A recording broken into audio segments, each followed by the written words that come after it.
I'm Prunella Scales. And I'm Timothy West. Beautiful. We've been husband and wife for over 5 decades. Amazing. Cheers. We've been wedded to stage and screen for even longer. Great hairdo.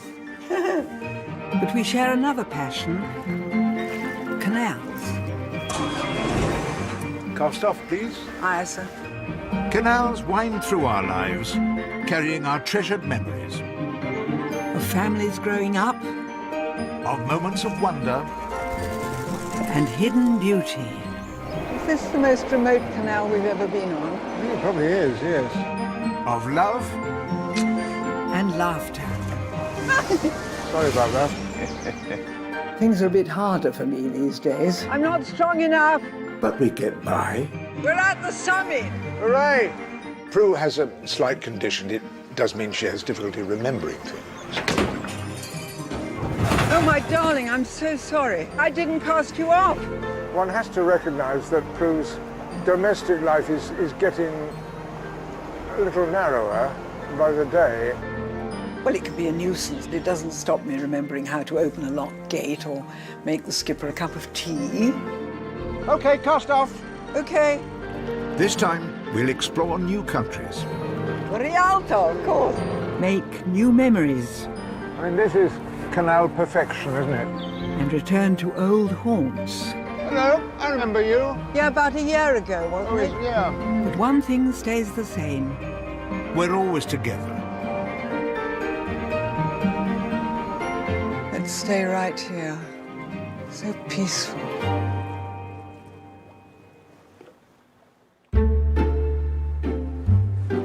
Anorex, Probably. maps. As actors, one or other of us is always packing to go away, either on tour or to a film set. Which hat do you think? And we've not had the time for as many romantic trips away together as I'd have liked. I'll bring them all. And don't forget your handbag. And every marriage needs a little romance, Even after 53 years? especially after 53 years.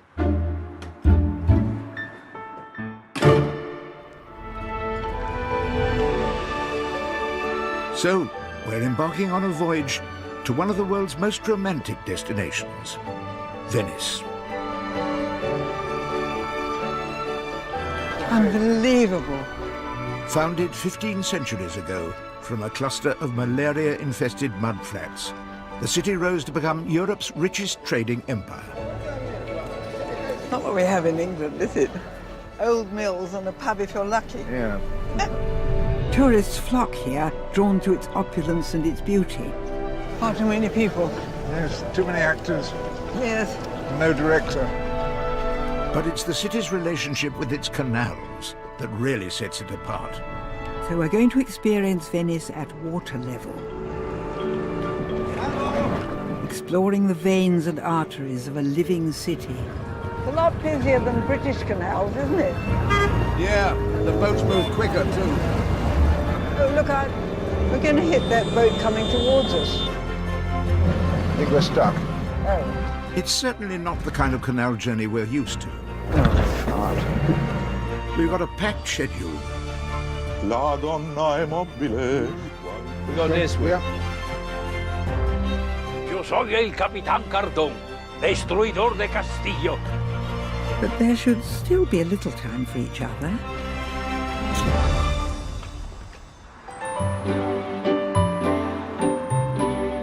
We start our journey 14 miles west of Venice, on the Brenta Canal. First canalized in the 13th century, in the Renaissance period, the canal became a fashionable place for noble Venetian families to spend the summer. And its banks aligned with their great villas and palaces.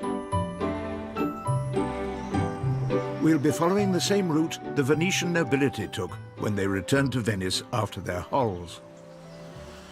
Yes, that's all right. A penny shet, isn't it? OK. Probably just about.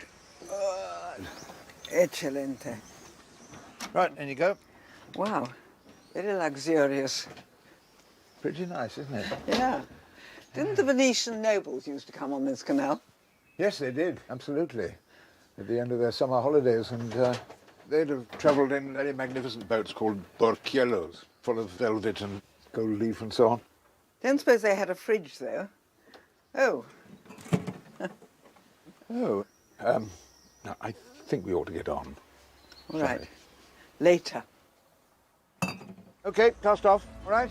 Yep, fine. We off. Right, Venice, here we come. The city of lovers. Yes, and canals, of course. You love canals more than me. When you're ready, We start on the Italian mainland, at Dorlo. We'll pass the sumptuous summer houses of well-heeled Venetians, travelling east to the port of Fusina. then we'll cross the lagoon to the main island of Venice, mooring in the heart of the city. And transferring to a smaller vessel, we'll weave our way through its narrow canals. Finally, we'll head north across the lagoon again to the island where Venice began. It may be 3 centuries since Venetian nobles sailed the Brenta, but some things, like traditional rowing, haven't changed. Very quiet canal, isn't it? Yes. Weeping willows. Lovely willows. Cheer up, willows. Nothing to cry about.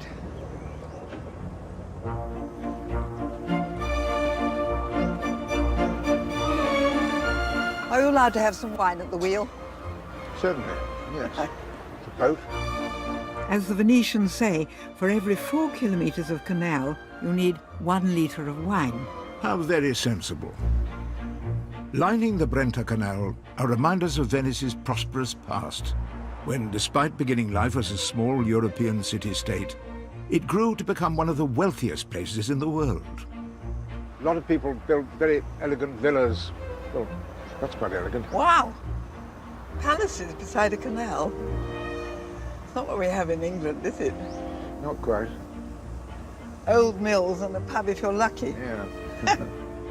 Today, a few of them are for rent, if you've got the money. And it's not just the canal-side properties that are grand.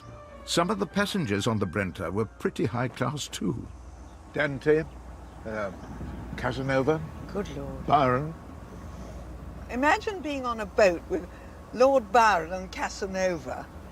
You'd have a busy time. Which would I yield to first, do you think? Well, you're a bit of a snob. Go on. Lord Byron, go for it. Ahead lies an elegant Palladian villa owned by the Foscari family, whose most illustrious ancestor became the Doge of Venice in 1423. It's also famous for the tragic life of one of its occupants, hence its name, Villa Foscari Malcontenta. Which of the wives was malcontenta? Why do you assume it was one of the wives? Because she's malcontenta. Well, she was. Malcontento. Yeah, she was very malcontent about being shut away because she had committed considerable indiscretion.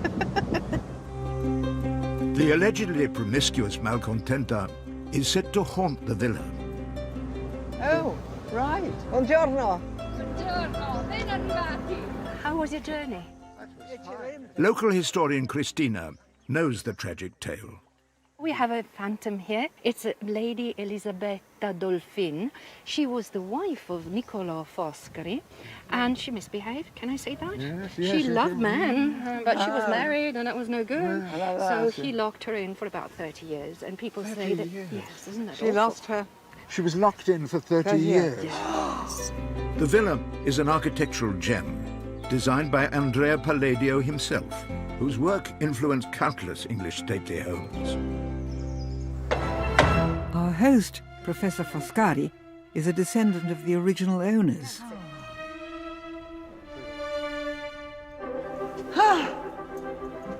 Beautiful. Beautiful. It is monumental. Perché l'architettura di Palladio è molto severa, come fuori solo il cotto dei mattoni e il bianco, Quindi anche dentro era bianco il colore del cotto anche del pavimento. You see the floor, it's still the original color. And Palladio, he liked white and this White, brownish yes, color. yes. So he liked Natural colour, simplicity. yes. Professor believes Palladio wouldn't have wanted all these frescoes. That's way too overwhelming for Palladio's style. They do actually obscure the shape of the ceiling slightly, and therefore I can see that he would perhaps not be very pleased You're with them. absolutely right. It's quite special for a holiday home. Che bella vista! Professor, do you yourself live here some of the time? More in summer, because in winter we have fireplaces, but it's not so easy to have sufficient heating for my wife. Enough said. Now, the room where the Malcontenta was imprisoned. May I introduce you to Oh, this is the Elisabetta lady. Dolfin, La Malcontenta. La malcontenta. There she is. Si capisce che è una giovane sposa per le perle. You understand that she's a young bride by the necklace, by the pearls. She was locked in this half of the house for about 30 years. Poor lady. Elisabetta was unlucky to have been locked up for having an affair, because back then it was quite the done thing for a Venetian wife to take a lover. Well, apparently you could have, in addition to your husband, one lover called a cicisbe. A chichi? A cicisbe, an extra friend. Would you allow me a lover or two if we were Venetian? It would depend. No, he would have to be very, very handsome. Well, I won't do it, I promise. Okay.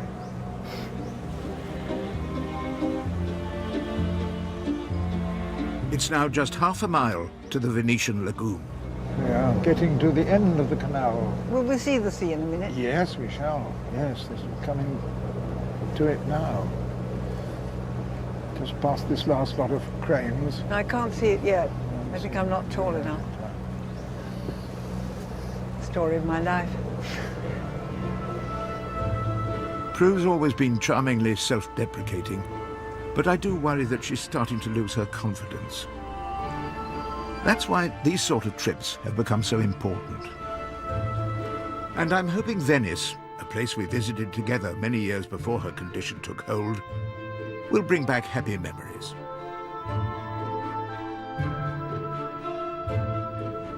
See that amazing channel at the end is Venice. But there it is. It's exciting to be going there. I haven't been there for years and years and years. Look at it.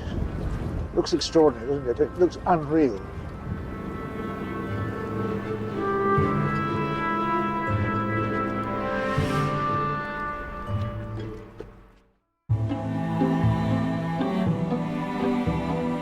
We're on a voyage to Venice. Today, we'll cross the lagoon, heading for the heart of the city. Would you cast off? Easier said than done. Tell me when you're off. Okay, we're off. Are we off? Yeah. Right. Prue? Hello, Up you coming. come, love. La Serenissima, here we come. Leaving the mainland behind, we'll pass Venice's outlying islands before taking the Giudecca Canal south to St. Mark's Square. Transferring to a smaller boat, we'll navigate through the city's canals to Venice's famous opera house, La Fenice.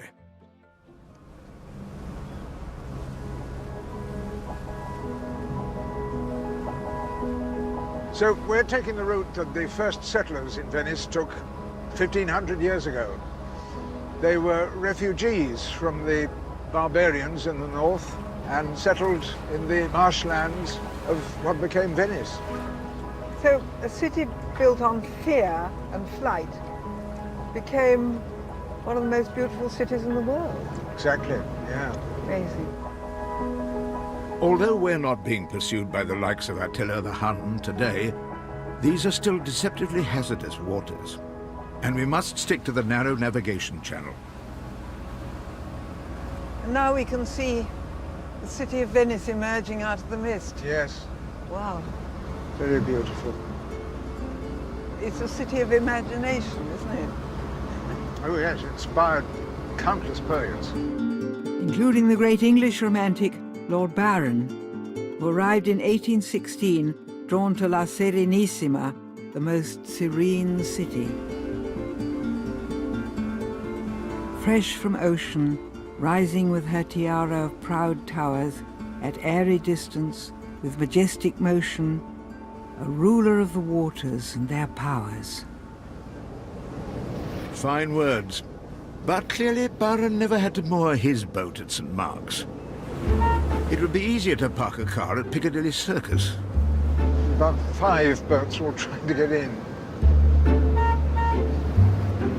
Jam-packed, isn't it? I don't know. He's coming out.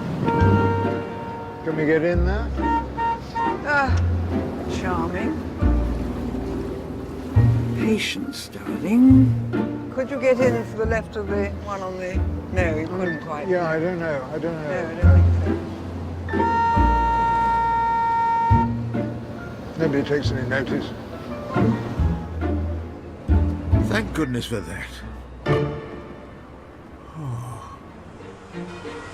We've arrived at last in St. Mark's Square, a symbol of Venice's once great power. I love it. Piazza San Marco. Yeah. It's amazing, isn't it? Unbelievable. Yeah. Starting out as marshy island dwellers, the Venetians used their mastery over water to establish the greatest maritime trading empire in history. For over 1,000 years, this city was Europe's gateway to the East. First time you see a Venetian, tell me. It's like an enormous stage. Far too many people. Yes. Yes, too many actors. Yes. No director in view. Fancy some coffee? Yeah. In the 18th century, the city boasted a mere 200 cafes, with 24 vying for business on St. Mark's Square alone. Today, there are just 5, and one of them has a claim to be the oldest coffee house in Europe. Cafe Florian. Been serving coffee since before you were born. When was that? Oh, 1720? Oh, charming. Thank you very much. Buongiorno. Hello. Hello. Nice to Buongiorno. meet you. Nice to Welcome meet to you. Cafe Thank Florian. We're joined by Anna Rita, who's a manager here. Would you like to have something to drink? Cafe Florian is very famous for hot chocolate and, of course, coffee. Hot chocolate, perhaps. Yes, No, because I'd it's like something that we small never have black at home. coffee. Venice was the first town that imported coffee. And, of course, here they've been serving coffee for 300 years. It's thanks to the merchants of Venice that we can enjoy a coffee break today. Trading with the Ottomans in the early 17th century, they brought coffee beans to Europe for the very first time. And I suppose that's why we now think of coffee as the quintessentially Italian drink. Cafe and naughty bickies. In the 18th century, caffeine and coffee houses like this one fueled artistic creativity like never before. Same time as Venice was falling down economically, it was growing culturally, wasn't it? Yes, Yeah. that's the point. That they stopped going around the world and they concentrated on culture and beautiful things. By the 1700s, Venice was no longer an imperial power and transformed itself into a seductive haven dedicated to art and pleasure. Many a young toff on his grand tour was lured to the city, hoping to emulate the exploits of the infamous Venetian womanizer Giacomo Casanova. Lovely. The legend says Casanova used to come here and have hot chocolate because it's aphrodisiac. That must have had a particular attraction for Lord Byron. Byron. We say, oh, this is the sofa. Lord Byron preferred to meet women. Yes, yes. Time to explore. But we'll leave the flashy gondolas to the tourists and travel the city's canals the Venetian way. Marco, hi. Marco. Aboard a traditional working boat, a torpetta. It's small and very wobbly. Okay, fantastic. So, now, How many people fall over when they come aboard?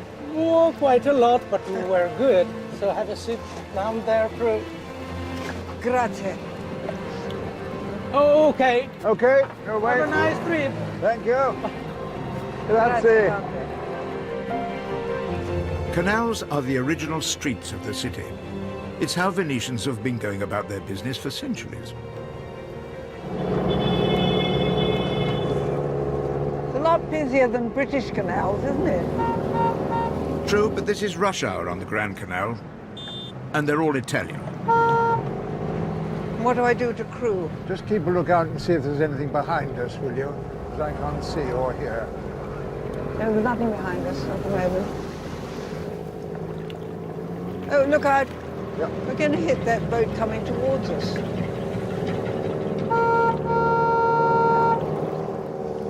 I'm scared out of my socks. I'm trying to put on a brave face for Prue, but this is all rather alarming. Right. Okay, well done. With relief, we turn off the Grand Canal and go in search of our first destination, La Fenice, the world-famous opera house. And it feels like we've entered a different world. Amazing.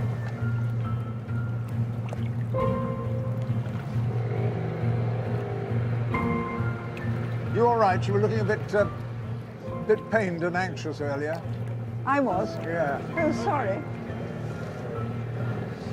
Canals here are totally different from canals in Britain because we form canals by making a cut, aren't we, through the, Yes, that's right. through the terrain. Venice was once just a series of marshy islands, and many of its canals were originally the streams and channels that ran between them. There are 170 of them altogether, threading their way through the city. We just have to choose the right one. Yes, I hope we have. I hope we have. I'm struggling to find the theatre. It's a while since I last came here. 45 years, in fact. In 1971, I played King Lear here for the very first time. A part I've performed a number of times since. Getting to the stage door is turning into quite a performance in itself. Mind your head. We're stuck. What? I think we're stuck. Oh, want me to push you off? Okay. This is the only theatre in the world where both cast and scenery have to access the stage door by water.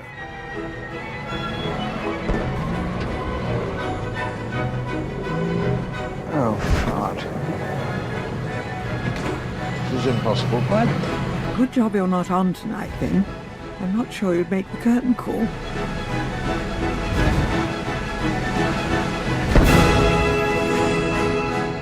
Va bene, grazie. Oh, that was a bolt up. All by water, yeah. Things have changed since I played here, as tragically in 1996, this building was virtually burnt to the ground. La Fenice had to be completely rebuilt. It took 2 years and 90 million euros to recreate the Opera House's mid-19th century heyday. Wonderful to be back. What do you think, Prue? It's incredible, the detail. During that period, Venice enjoyed artistic freedom like no other city in Italy. And at its heart was La Fenice. We're joined by its artistic director, Fortunato Ortombini.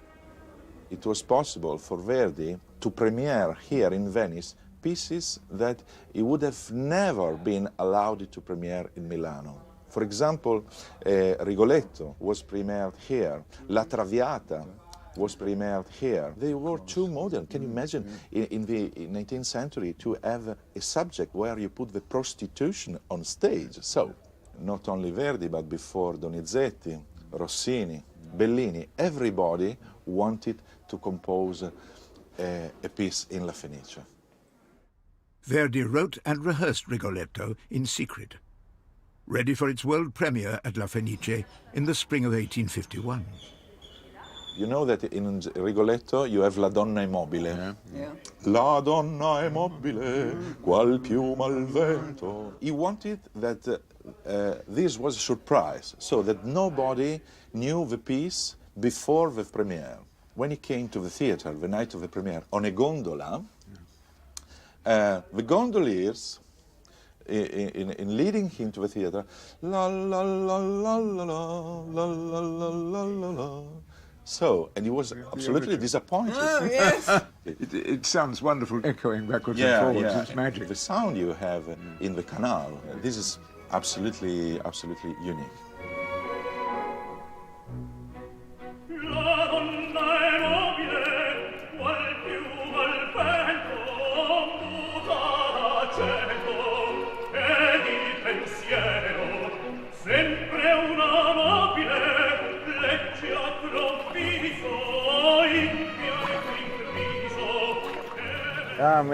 Ponte Teta. Watch out for your teta.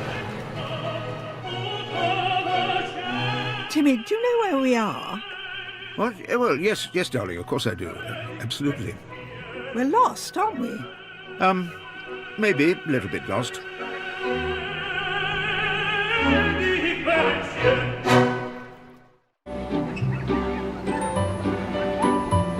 We're on a canal journey through Venice.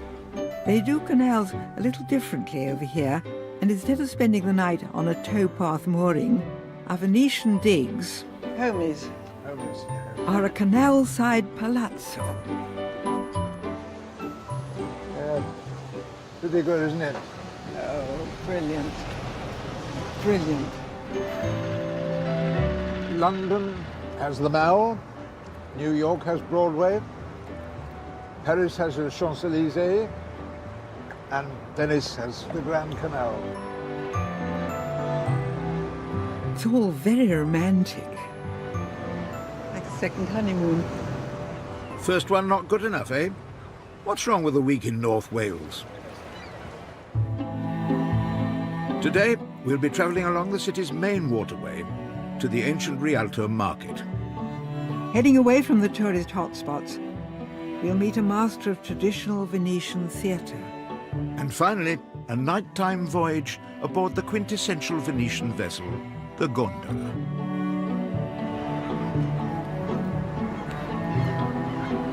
The 2-mile Grand Canal has been the city's main thoroughfare since Venice was founded. This morning, we're following it north to the Rialto market, which has been in operation for over 9 centuries. Door to door by canal boat. You can't beat that. It's our kind of city. Oh, shall we move here? It's a bit of a business. Very lovely, though. I know. I think I could cope with it. Could you keep a narrow boat on the canals in Venice? Not sure. What's that bridge called? The Rialto. The Rialto, of course, yes. Until 1854, this was the only bridge across the Grand Canal. Back then, to get around, you had to have a boat. You're doing very well, darling. You haven't bumped into anything yet. Not yet, no. Or been shouted at yet.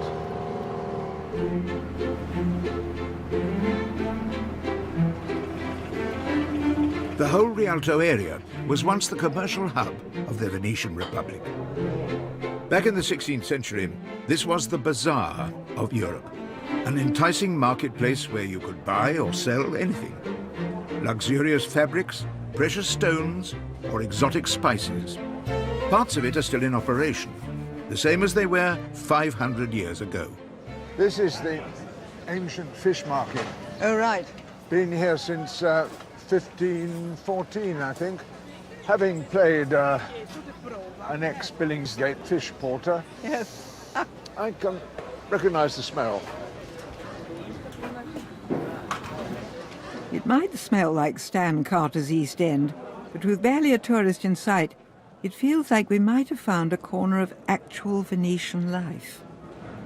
La Pescheria. Yeah. This is as much traditional Venice as St. Mark's or the Rialto Bridge, Yes, isn't it it? is, really? yes. Yeah. And don't forget the all the fish comes in by canal. Brilliant. They're alive. Well, Yes, look, they're ish. moving there. Yes, yes. Oh la la. Oh, poor darlings. Venice is not just a tourist destination, it's still a living city. And our next port of call is another authentically Venetian area, Cannareggio, where we'll meet an actor known for his mastery of commedia dell'arte.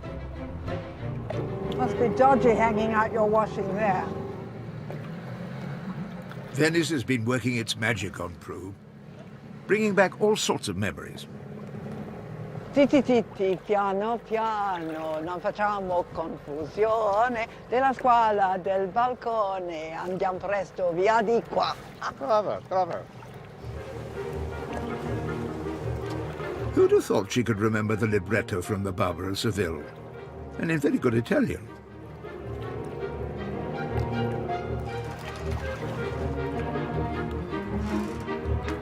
No time for an encore, though. Actor Alessandro Bresanello is waiting. As we say here, salute. Salute. Salute. Wonderful to be here and to meet people who are in our business. I've been working all my life on now commedia dell'arte, called commedia dell'arte because arte in Italian means work.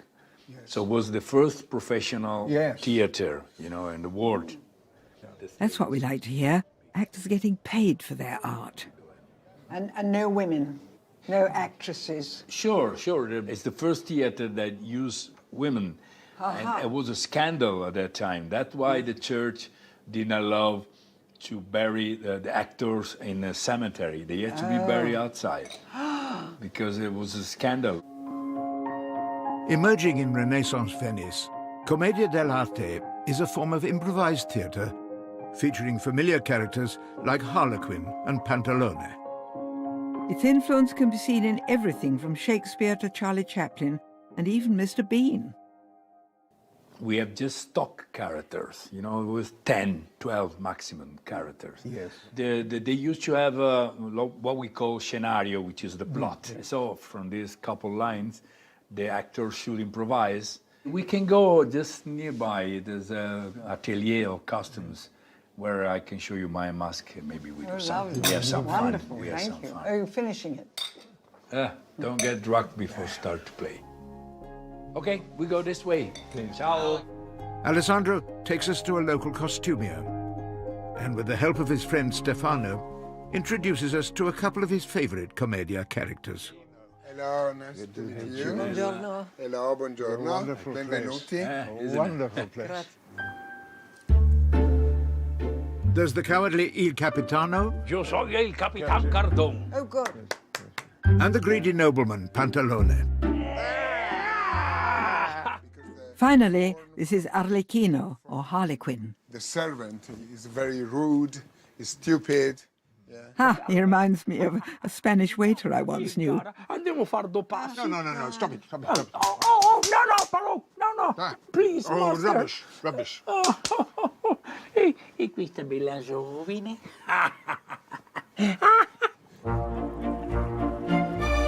Visiting a fellow actor has taken us deep into the backwaters of Venice, perhaps not always the most salubrious part of town. No two bridges are the same, are they? Now ahead of us is the Ponte del Tette. What does that mean? What do you think? Is it? It was where the ladies of the night used to stand up and Brandish there? brandish their wares for the passing boaters. Can't take him anywhere.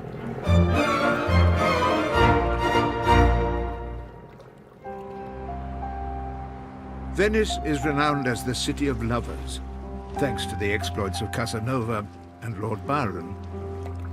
They both discovered the city possesses a powerful tool for seduction. I wonder if it works even after 50-odd years of marriage. We're going in a gondola for a ride. Most Venetians wouldn't be seen dead in a gondola, but then we're not Venetians, are we? No, absolutely not. We're actors. Oh, beautiful. Passano sul mar de gondole, placide tra I sogni d'oro, Venezia e la luna e tu. It is lovely being at water level, actually. Glorious. Di cuor ci parlerà, Venezia e la luna e tu. A full moon Yes. in a gondola Yeah. on the canals in Venice. Pretty amazing, isn't it? You do give me a romantic time.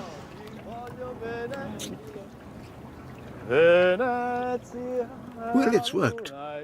Casanova, Lord Byron, and now Timothy West. Che non si scorda più.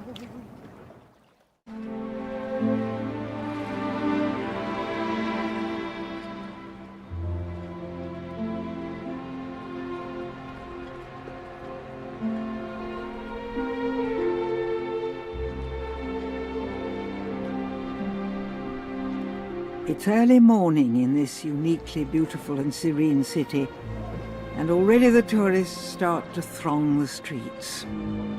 But I wonder how many of them know the secret behind the city's soaring spires and elegant squares. Today, we'll discover the key to the power and success of Venice. We're going to have quite a long trip today. You up for that? Yes. I want to go to the Arsenale, the arsenal of Venice, Right. which was the source of their great power, militarily and, more important, naval power. Yes. Will we have time for lunch first? Maybe not first, but we'll certainly have time for lunch. Right, shall we go? Threading our way through Venice's back street canals, we'll then skirt the edge of the city to visit the Arsenale. Heading across the lagoon, we'll pick up a traditional rowing vessel before ending our journey on the island where Venice began. We love exploring the watery underbelly of Venice. But I still keep running into trouble. Seems you have to be born here to understand the rules. Yes, I'm just going to let him go first. It's Venetian rush hour, but then I think it always is. When there's an emergency in Venice, Coming at such a pace. My God. of course it's a boat that comes to the rescue.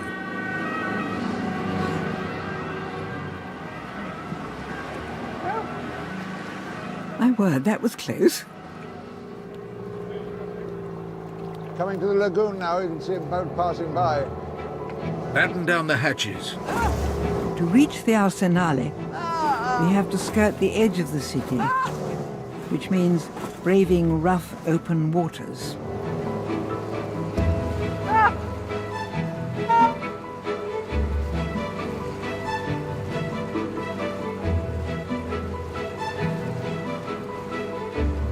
I like 4 miles an hour on our own canal best, I think. It's not like this in Banbury. No. Fortunately for Prue, I can now see the Arsenale's Porta Nuova gates. Of course, by new port, we're talking the early 1300s. Quite impressive, isn't it? Yes. Enormous gates. It was here that they built the ships that once ruled the waves of the Mediterranean. 16,000 men once slaved away in the Arsenale. Known as La Machina, the machine, it inspired Dante in his portrayal of one of the 8 circles of hell. As in the Arsenale of the Venetians, boils the tenacious pitch. One hammers at the prow, one at the stern. This one makes oars, and that one cordage twists. Another mends the mainsail and the mizzen. Welcome. I would like to show you first the big... Historian Martino Rizzi knows the important role the Arsenale played in the story of Venice. This was the oldest shipyard in the world. It was active for 7 centuries. Yes, from the mid-12th century until the First World War. You had The skilled people doing every job. Absolutely, Carpenters, absolutely. sailmakers. Sailmakers, rope makers. Imagine in 1500 they rebuilt the rope factory. 317 meters long building to have long, long ropes. Here was the first factory in the Western world, and here they invented a sort of assembly line. Centuries before Mr. Ford, centuries and centuries, this was a factory made to build galleys. Galleys were the very fast, very safe, huge ships. With up to 200 oarsmen, the Venetian galley was fast and maneuverable. Good for both trade and battle, they helped Venice to dominate the Mediterranean for over 200 years. You have the very origin of Venice, of the myth of Venice. The maritime power who could rule over more than half of the Mediterranean Sea, the richest republic. Without these buildings, without the sheds to build the galleys, we wouldn't have the Dolce's Palace or the Cadoro, or who knows, maybe not even the Basilica of St. Mark. But this is the very origin, and we are proud of the Arsenale. We are very proud of these buildings. It's part of our history.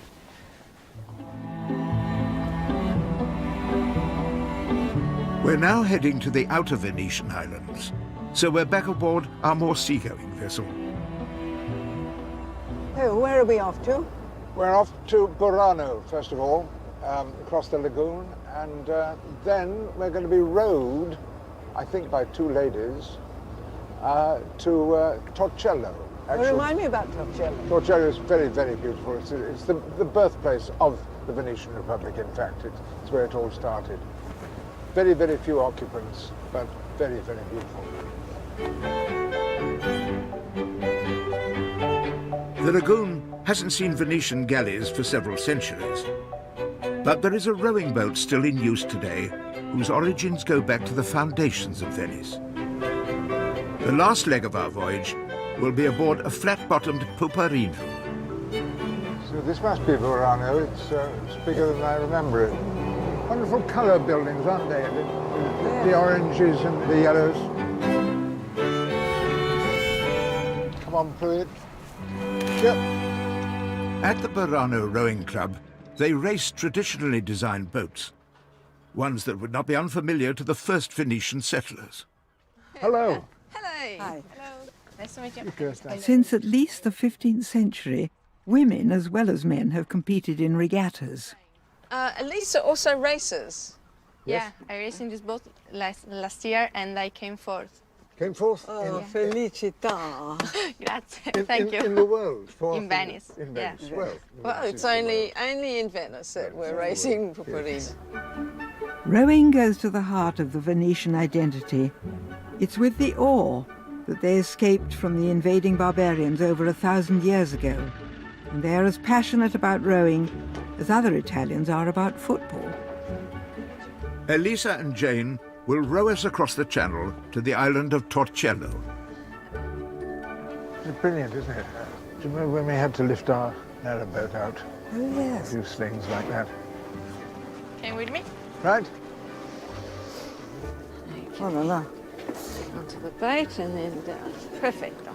Gosh, we think our narrowboat at home can be a bit of a squeeze at times. Nothing to hold on to, is there? Yeah. Just the seat. Yeah. Perfect for fishing the shallow waters of the lagoon, the Puparino was clearly not designed for transporting 2 rather nervy actors. Goodbye, in the unlikely event of our surviving it.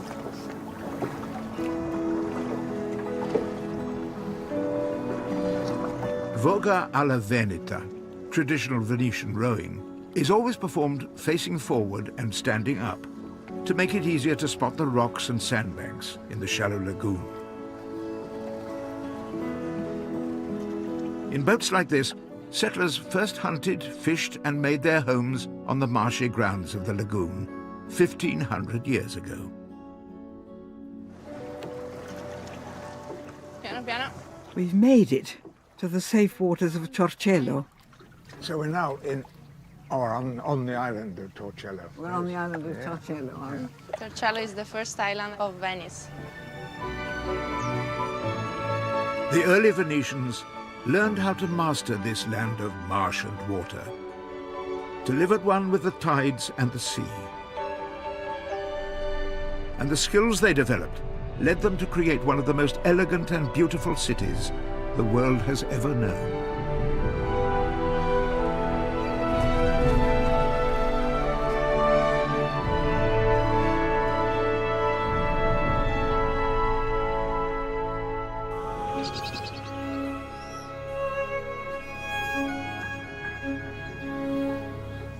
This is where it all started.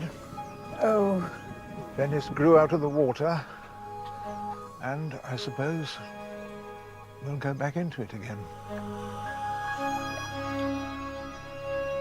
I think Lord Byron summed it up perfectly. Oh, Venice, Venice, when thy marble walls are level with the water, there shall be a cry of nations o'er thy sunken halls. Loud lament along the sweeping sea.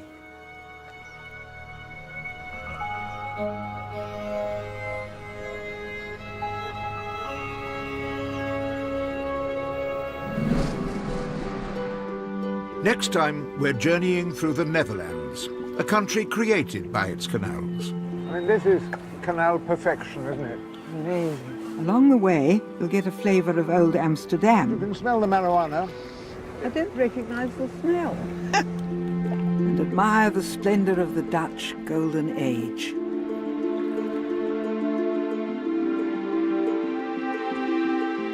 Well, taking veterinary procedure to a whole new level tomorrow night here on 4, going beyond the operating table with a Super Vet Bionics special. That's at 8. Stock's low, but demand is high next tonight, though. Britain's benefit tenants. Coming up.